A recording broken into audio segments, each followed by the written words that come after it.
Welcome back, WNST, Towson, Baltimore, and WNST.net. Lots of Baltimore positive out there for you, including Police Commissioner Michael Harrison, as well as Baltimore City Schools CEO Sonia Santelises. Check all of that out, but I am on to Cleveland. Happy holidays to everybody out there. Been a couple of weeks. I think the last time I talked to this guy, Lamar Jackson, was just merely immortal, and not immortalized at this point. John Eisenberg has been watching things here a long time, longer than I have professionally. One of my mentors at the Baltimore Sun. You can read his work with the league. Find him at Be More Eisenberg, and of course at Ravens.com, where he's checking in with former Ravens and writing about Ravens doings. John, we're in like a whole different level here, right? With our own Michael Jordan, our own Elvis, Beatles all wrapped into one. This has been an unlikely 10 weeks, right? I mean, of all the years we've done this for a living, this has been 10 weeks for the ages, right? Oh, totally. I mean, I have never seen any.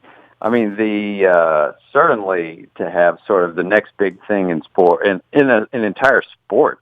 I mean, when Ripken was going through the streak, and you're back in the 90s, I mean, that was a huge story in sports, history making.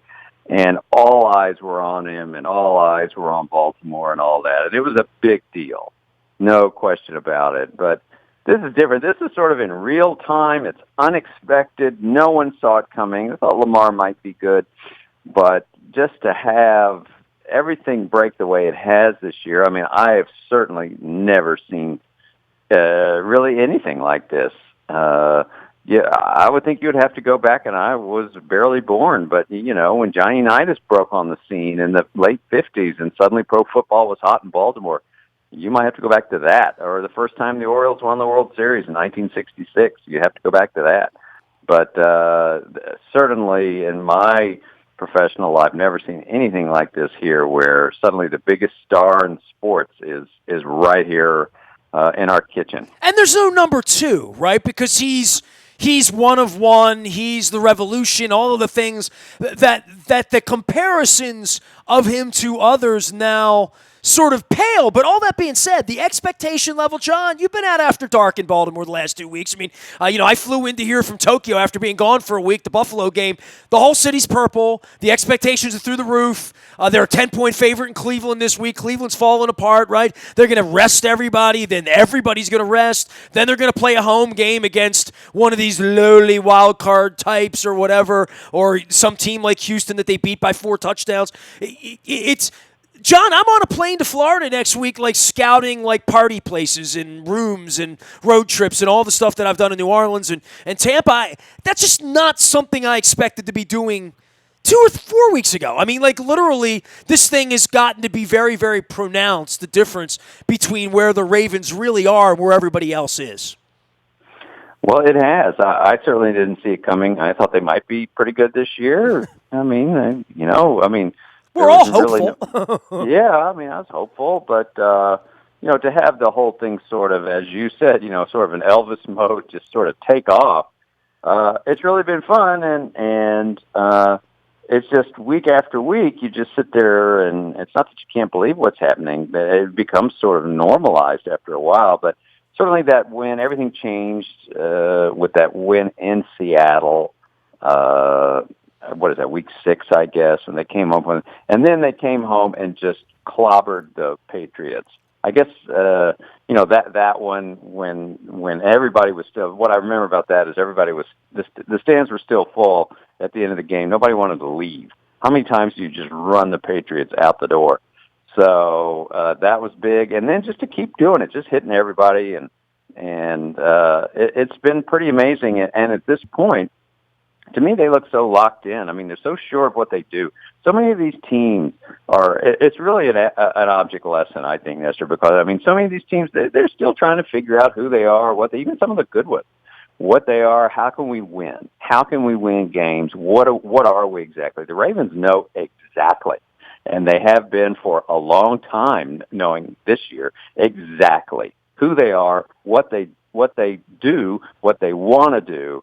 And they're just so sort of forthright in it, and they're so much sort of more self-assured than a lot of these teams that they've got them at kickoff. They by the first quarter you can pretty much tell what's going to happen. Well, you write books about stuff like this, and I've now written 2 books about Ravens championships, and we're 6 weeks out on this, and there'll be a couple of home games, and there will be hopefully an AFC championship game here, and all of that will go along with that. But this unto itself is quite a rich story, right? Like every day, I put the TV on Monday, and it was, well, how can Harbaugh not be the coach of the year? Well, maybe Tomlin should be the coach. Well, then he lost on Sunday, and maybe it should be McDermott. And you'll hear that about different coaches, and then you say, well, Lamar's the MVP. Well, there'll be no argument on that. Lamar's the MVP. I keep going back to DaCosta, and I finally saw somebody bringing that up on NFL Network earlier in the week about the acquisitions in season and the L.J. Forts and the Josh Bynes and the Marcus Peters deal and deals in the middle of seasons in a way that, 10 years ago such things never existed in the league. And then there's even Domata Pecco, who feels like he's been here 5 years. He's been here 5 weeks. Yeah, I love Pecco. I loved him when he was with the Bengals, and it's a lot better to have him on the right side of things. So he's a pretty cool guy. But DaCosta for sure. Just one move after another. Honestly, this year. Aside from it, I think it's almost. We sort of have just watched it happen, and you think, oh well, this can be done easily, but it really can't be. It doesn't happen in football where you just reinvent yourself on one side of the ball in the middle of the season and make it work. And they really have done that with linebackers and Marcus Peters and, Jihad Ward. I mean, these people nobody's ever heard of. And they have gone out and found a bunch of guys who can contribute, who can play, who are pretty good. And it's pretty amazing. And not only that, DaCosta has, some of these trades, Marcus Peters for a 5th-round draft pick, that is a total steal. And if you recall, back before the season started, he traded the New England Patriots gave the Ravens a 4th-round draft pick for Jermaine Illuminor. There was another pick in there. Oh, the kicker we fleeced, was it Minnesota? We fleeced for that? Yeah. Kerry Vedvik to the Vikings for a 5th-round draft pick, and Vedvik got cut. He's not even in the league. So that's a 4th and a 5th-round draft pick right there for players who aren't. I guess Illuminor's in the league, but I don't know if the Patriots watched tape on him or not before they traded for him. But those are amazing deals. Aside from all this other stuff. So, I think he's slam dunk executive of the year. That award does exist, right? I think it does exist. Oh, absolutely. Executive of the year. Yeah, well, I don't know how he doesn't when you consider Ingram and Thomas and where they are and Chuck Clark and, just scouting up, coaching up, signing up, free agenting, streeting, scouting college players, finding role players. And, part of this thing, John, the brilliance in this, and if I were writing a book, I could expound further upon sort of the analytics of all of this, is not just having a cheap quarterback and a big a cap hit against Joe Flacco, but then there's the kinds of players that you're going to surround Lamar Jackson with that are going to be Willie Snead or Nick Boyle costs to you, as opposed to Antonio Brown and Rob Gronkowski costs to you.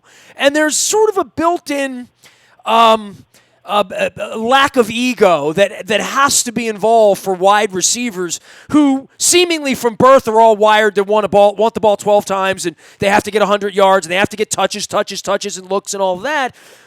There's none of that goes on here, right, above and beyond whether Lamar's going to hand the ball to Ingram or the Gus Bus or, whatever chicanery they're going to pull off in the Greg Roman offense. But there is a selflessness that really sort of plays into what Harbaugh tries to do. There's no more $25 million quarterback that's counted on to do everything, and couldn't. Now there's more. Look, Marquise Brown blocking, right? All 5'8", 150 pounds, him soaking wet, throwing blocks. That's something that the mindset of the team is way different than, let's say, Odell Beckham and Jarvis Landry, who both need the ball in the offense, right? Yeah, there's no doubt. And I think what it comes down to is no matter who you are, who you are, if you are a receiver and you would have any inclinations along those lines, or a running back, and I think even Ingram understands this, it is not about you. What is going on here is not about you.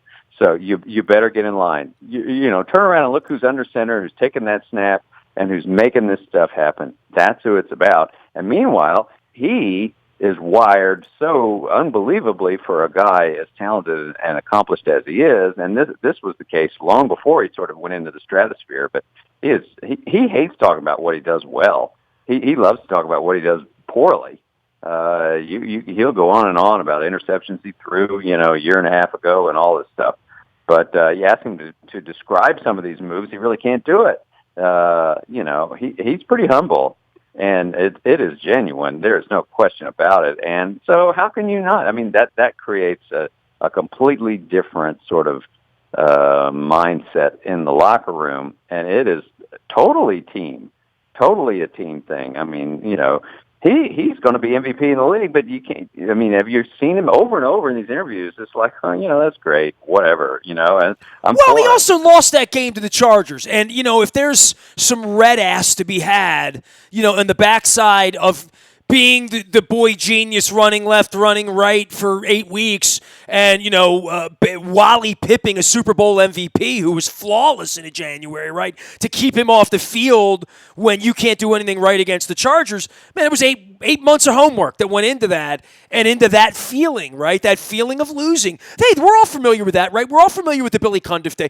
As I'm making all these Super Bowl plans, John, don't think it's not lost on me that I had 300 rooms in Indianapolis, waiting for Billy Cundiff to make that kick, right? That disappointment fueled what happened the following year, right? You know that. You were around it for all of those players. It was sort of same place, same time, same bus, same hotel, same Providence Airport, the whole deal, and then you go up there and beat the snot out of them. I think there's something about the Charger game last year for all of these guys that would be like, well, yeah, we're going to get a bye. We're going to sit around with our feet up and watch everybody else play, but we better show up on the 11th or 12th, and then we better show up and out on the 19th, or all of this MVP and all the fun we had stomping on L.A. and stomping on you. None of that matters if you don't win those ball games next month, and I think everybody's clear on that. And certainly the Mark Ingrams, the Earl Thomases, the grown-ups, as I like to say, around the building are going to make that very clear. But Lamar's a grown-up too. He walked off the field getting his ass kicked 8 months ago, or 11 months ago now. And, I think that'll weigh very heavy on the organization in a good way leading up to the playoff game, because they all sensed what happened last year can't happen this year after 6 weeks of purple lights around here, right? You know what Lamar thinks? He was just talking about that game. He still thinks about that game a lot, that Charger game. And what's really incredible, if you drill deep in there, and you know what he thought? He thought he was going to the Super Bowl last year. This is how he is wired. I mean, they were a team that barely made it to the playoffs, right? They did win a division, but they had to have this Herculean rally from way back in the standings, and they made it, and this miracle run and everything. He thought they were going. That's how he thinks. Bitterly disappointing to him to come out and lay an egg like that, and to play poorly and all that. And for that reason, it really bugged him. And he was just talking about that game within the past week, really kicked him off, as he said, and he could go chapter and verse on what he did wrong. And, I think 11 months later, that's probably a good thing. I think this is a guy that's obviously motivated by that stuff. It's been one sort of, whatever slight it is, like Michael Jordan a little bit, whatever slight it is, or somebody casting aspersions, or some scout or whatever, or the 3-star high school prospect or whatever, he loves rubbing that in people's faces. So, a playoff disappointment is something he is really going to motivate him. John Eisenberg joining us here. He is Be More Eisenberg. You can find him out on Twitter. You can find him at Ravens.com. He is doing the Tom Zibikowski. Give me a little Zibby plug here, because I ran into Zibikowski. I think it was at Ray Lewis's induction last year. I ran into Kyle Bowler walking in the earth. And, I guess at this point you're at the end of this season. Give me a little retrospective on the Where Are They Now series you've been working on. The name of the podcast was What Happened to That Guy? Yes, it ran all fall, Ravens website and app and all that. The last one dropped Tuesday of this week. It was Tom Zibikowski. I settled on 8 guys. I went back. I talked to them. I told their stories. It was a variety of guys. Trevor Price, I did, who is it's just unbelievable what he's doing. He's created a series for Netflix, and he's got his own animation studio on the campus of Micah, and he's just gone through the stratosphere. Fascinating guy to talk to. Zibikowski is gone back to boxing. He's trying to make a boxing comeback. He was a fireman for 2 years in Chicago. He's a little bit all over the map, but and he went through rehab. I mean, he had drinking problems and pain pill problems, and sort of had to clean himself up before he could move on after football. And he's very disappointed about his football career and unafraid to talk about it. So I've had a great time with this. I have to be honest. So, these guys, you go talk to them. It's 5 years or 10 years or 15 years out of football. Jermaine Lewis, Peter Boulware, Matt Burke, all these guys, and they've got an interesting perspective on things. And to me, it's fascinating.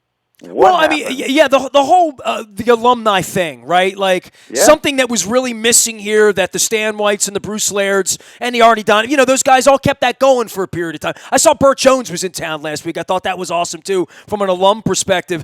But the centennial thing, or whatever they called that thing they had in the park back in October when they put Billick in the Ring of Honor, late September, bringing all the players back and seeing the alums and seeing whatever Jamie Sharper, whomever it is that goes out and sort of lights the torch to begin a game. I thought Billick with the trophy to the sky, I thought that was sort of a magical moment. The hair on the back of my neck stood up for that this year. But then there's the team itself at 12-2 and all that it represents. But the homecoming of all of this, I'm Facebook friends with a lot of these guys when they come into town, the Dwan Edwards types there. Dan Wilcox was on the show last week. I see Edwin Mulatalo. I see John Ogden. I feel like I see him once a month around town doing something. It's amazing what the alum network has meant and how many guys have touched the trophy through the course of the years, too.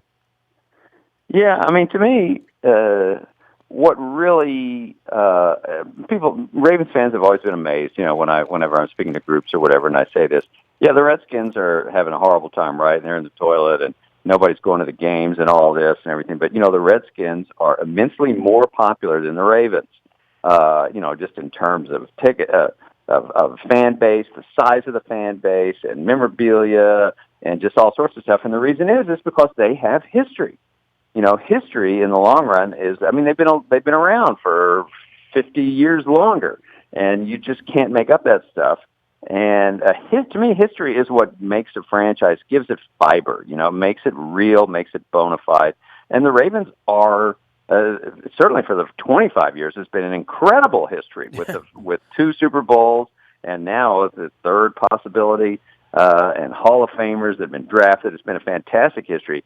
But just the sheer length of time has not been that long. It's tough to sort of create that. But at this point, they've had over 1,000 ex-players. They have 1,000 people who have worn the uniform. And to me, it was sort of like, let's who are these guys? And let's find out what some of the story is. And that's what really gives a franchise, to me, some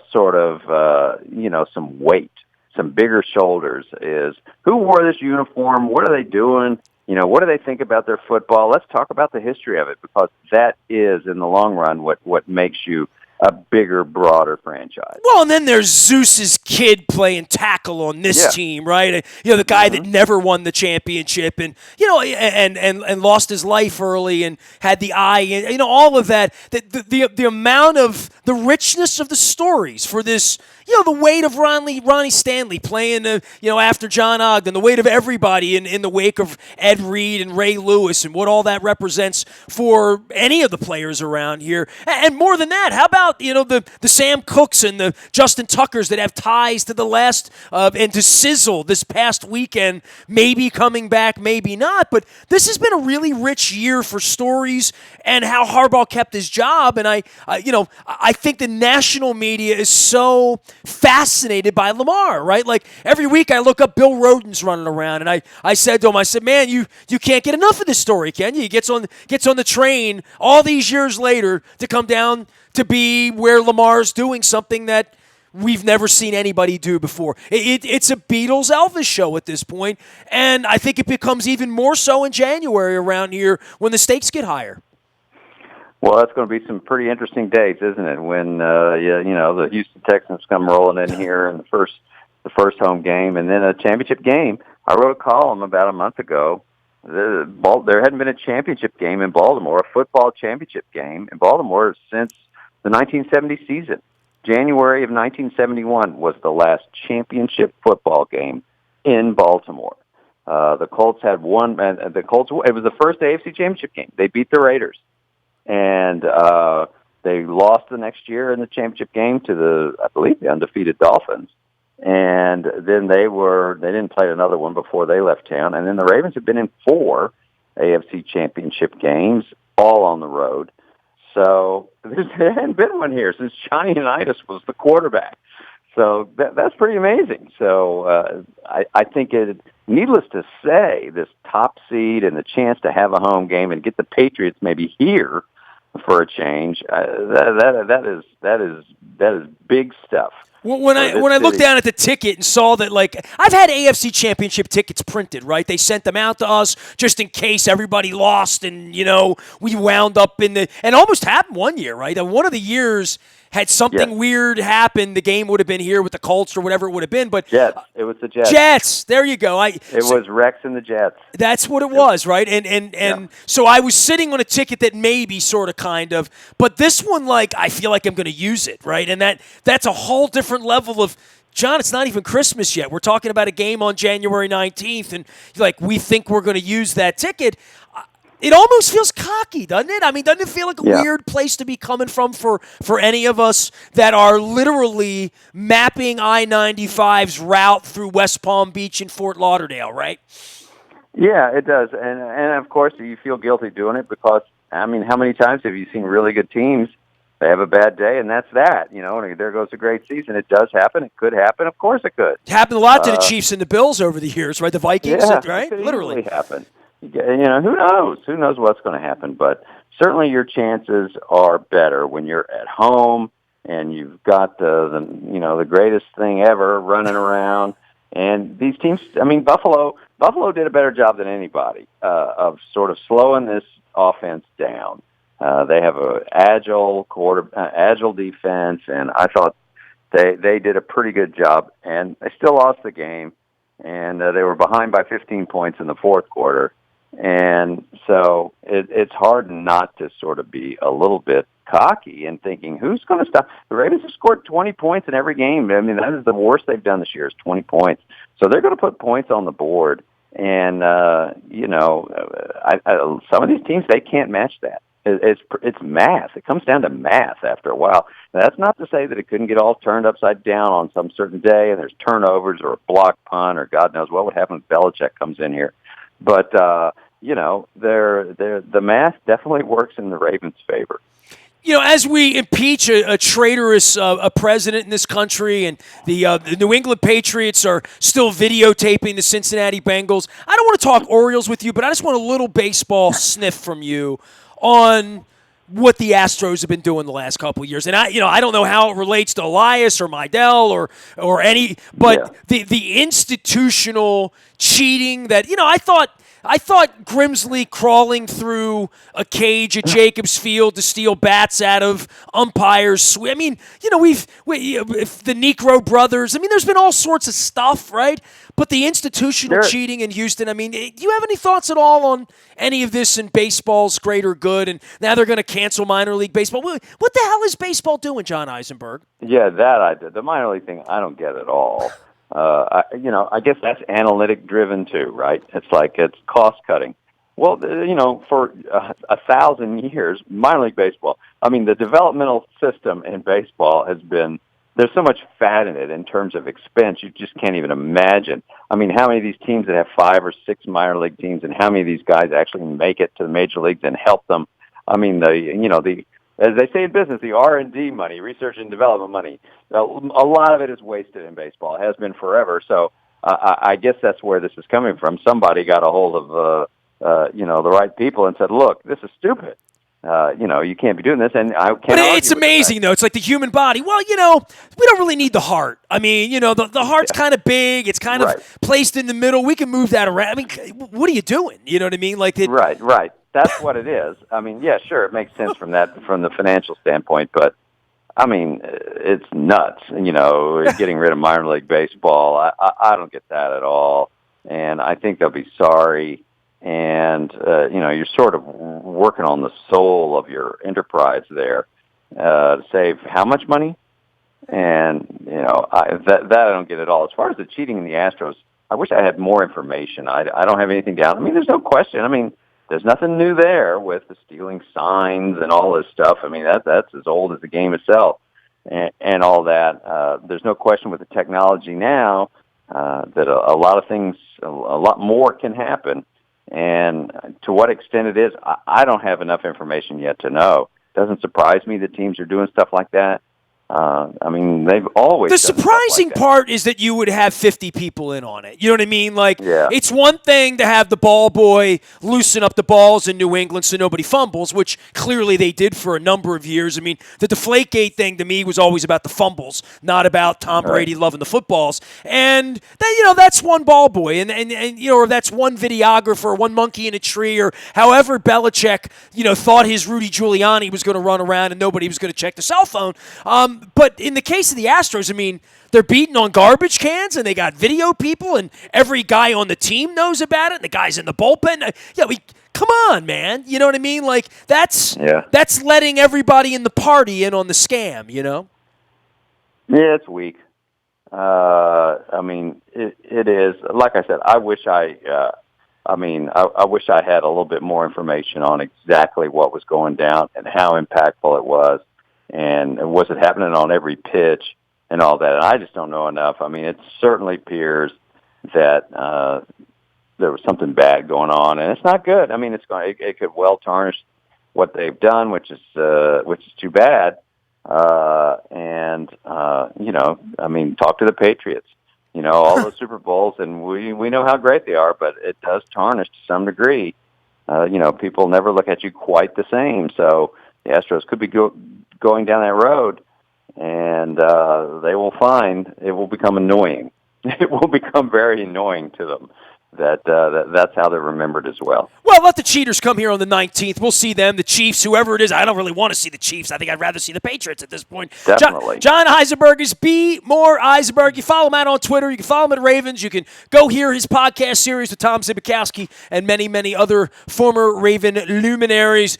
John Eisenberg, I hope to be nice and quiet here through the holidays and eat my gingerbread and drink my eggnog and to see you on the other side debating the merits of Lamar Jackson hosting an AFC Championship game sometime around the 14th or the 15th of January. Take care of yourself. Have a beautiful holiday. We'll see you in Cleveland, all right?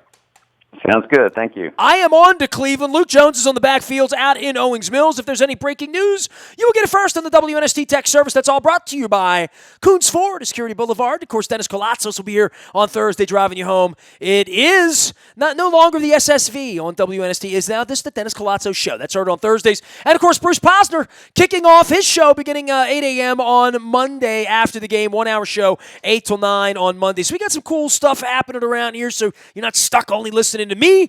Also, Coppin State Sports. You're going to hear a bunch of Juan Dixon and MEAC games coming up as we go into 2020. Lots of new sponsors, including Liberty Pure Solutions. I'm getting fresh, clean, delicious, purified water.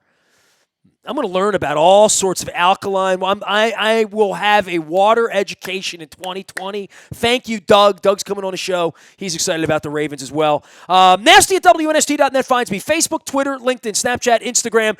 Putting together the trip to South Florida. If you want to get on the trip, just throw me an email. Nasty at WNST.net. Putting an interest list together. We'll throw you a note sometime soon. Can't put it really on sale to the 19th of January, but we're going to start taking some deposits to make sure folks know that they can be going to Florida with us. How about that? I'm Nestor. We are WNST.net, AM 1570. And WNST, Towson, Baltimore. We're buying purple bananas as well as green and yellow around here. We think our team's going to win the Super Bowl this year. It's kind of fun.